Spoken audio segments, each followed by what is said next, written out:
Жалал Абад шаары аткаруу бийлиги 1380 мугалимге 2000 сомдон жылына бир жолу беребиз.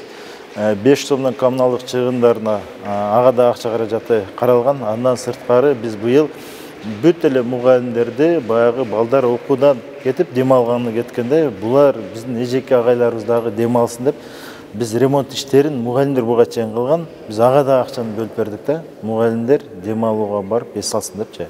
Андан сырткары биз билим берүүнүн бүт коммуналдык чыгымдарын, ремонт иштерин, жаңы имараттарды курууда көмөк көргөзүп келатабыз. Кыргыз Республикасынын президенти Садыр Нуркожоевдун өзүнүн ардак грамотасы менен сыйландым.